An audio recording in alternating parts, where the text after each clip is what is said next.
দীর্ঘদিন ধরে ঢাকার সরকারি 7টি কলেজের শিক্ষার্থীরা শিক্ষার মান নিশ্চিত করার জন্য রাজপথে দীর্ঘদিন ধরে আন্দোলন সংগ্রাম করে আসছে।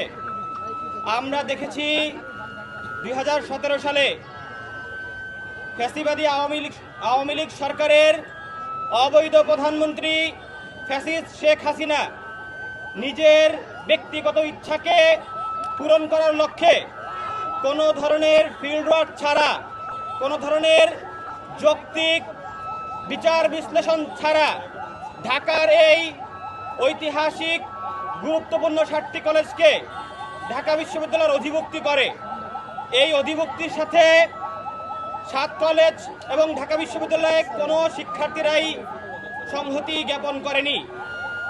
তার এই হঠকারী সিদ্ধান্তের বিরুদ্ধে 7 কলেজের শিক্ষার্থীরা দীর্ঘ সময় ধরে আন্দোলন করে আসছে। ঐতিহাসিক জুলাই গণ অভ্যুত্থানের প্ল্যাটফর্ম বৈষম্য বিরোধী ছাত্র আন্দোলনের পক্ষ থেকে আমি শিক্ষার্থীদের এই ন্যায্য দাবির প্রতি পূর্ণ সংহতি প্রকাশ করছি।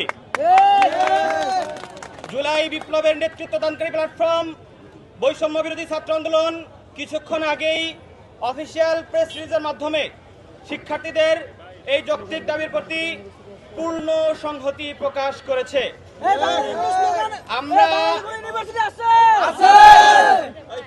আমরা একটা কথা স্পষ্ট ভাষায় বলতে চাই, আমরা বিগত সময়ে দেখেছি, বিগত সময়ে যারাই ক্ষমতায় এসেছে তারা ঢাকার এই গুরুত্বপূর্ণ 7টি কলেজের শিক্ষার্থীদেরকে রাজনৈতিক ম্যান পাওয়ার সাপ্লাইয়ের কারখানা হিসেবে ব্যবহার করেছে।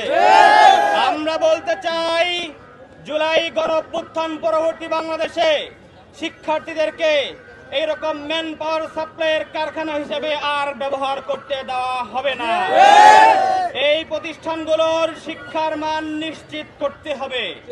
শিক্ষার্থীদের যে ন্যায্য দাবি, অবিলম্বে এই দাবিকে মেনে নিতে হবে।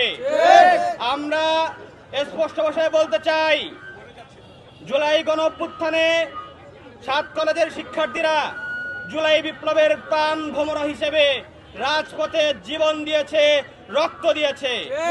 আমরা প্রত্যাশা করেছিলাম জুলাই বিপ্লবের পরে শিক্ষার্থীদের দাবির প্রতি সংহতি প্রকাশ করে সরকার অতি দ্রুত সময়ের মধ্যে অধ্যাদেশ জারি করে এই সংকটের সমাধান করবে।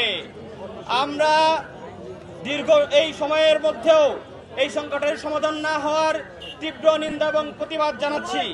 অন্তর্বর্তীকালীন সরকারের প্রতি আমাদের জোরালো আহ্বান থাকবে, অবিলম্বে অধ্যাদেশ জারি করে সকল অংশীজনের সাথে বসে অতি দ্রুততম সময়ের মধ্যে এই সংকট নিরসন করে